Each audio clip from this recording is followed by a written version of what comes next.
Hello, Weola. Hello from the Netherlands. Hi. I have a question, and it concerns the multilingual thing about this all. First, the receiving was in Serbian. I read somewhere, and later on, Kosta translated that into English. Because he both speaks the language, he speaks both languages, of course. Is it possible that I, for instance, in theory, could ask my question in Dutch, and that you can receive the vibration and still answer in Serbian or English? Is there something with language? Because I want clarity about that. Essentially, at all times, you giving attention to this particular experience of an exchange is already mutual in nature.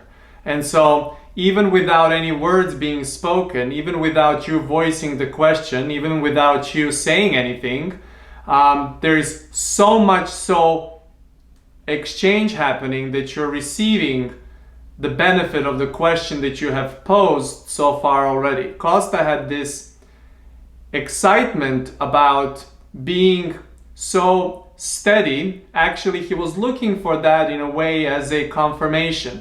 He's been influenced by many brilliant teachers, many brilliant receivers over time. The most recent one being Abraham Hicks, Esther Hicks receiving. And out of his feeling of respect, but also a little bit of looking to make sure that this is really something that he is receiving directly in a form of a spoken word, the way that he wanted to do. He really was desiring to have his own vocabulary. In which sense his own vocabulary? To make sure that the receiving that he is having, or the verbiage that he is having, not even in this format of receiving, very similar to Abraham Hicks, but in the sense of using the vocabulary of his own versus using somebody else's vocabulary. He felt respect, and then he felt also that he wanted to engage with people for whom that vocabulary might not have been suited at that time. And his own discovery about that, the most natural way for him to start receiving was in his native tongue. And so as that was settling in and the vocabulary started broadening up, and as curiosity, especially Armand's curiosity in those early days was about that, he could not wait and not to translate it.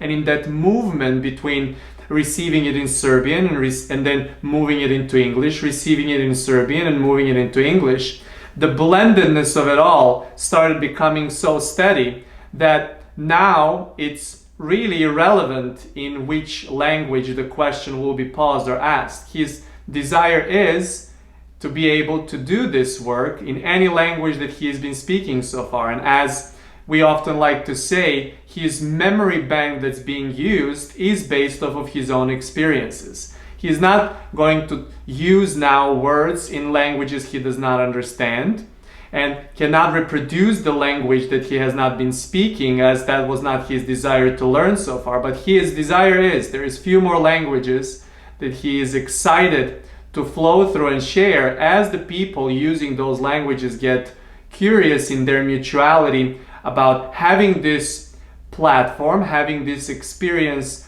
that they find beneficial for them. And so if you would like to do the test of asking the question in your tongue and seeing what comes through, we are more than happy to play.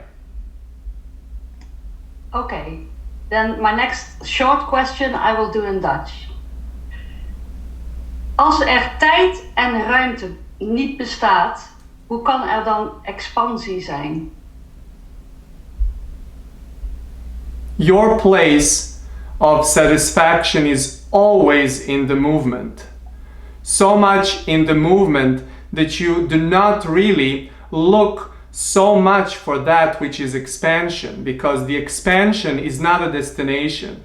Expansion is so satisfying in the place of discovery of it, that discovery that's coming through, that discovery of the whole creation process moving from the question into the answer, from the answer into the question, from the answer into the question and another question and another question and another question and another question. There is nothing really within that experience necessary for you to look for when it comes to it being a destination, a final destination, because you're consistently moving. You're ever changing moment by moment. And that which you feel is that place of expansion is so natural to you that it only becomes the matter how steady you become. How steady you become about that particular experience becoming either more satisfying or not so satisfying as you go about your focus and focus, or as we often call question-answer dance. Wow, for the people who listened, that was completely a good answer to my Dutch question. Wow. Okay. Maybe, yeah. Kosta will be very proud of this experience as he hears back, as his fascination with languages does not cease to increase.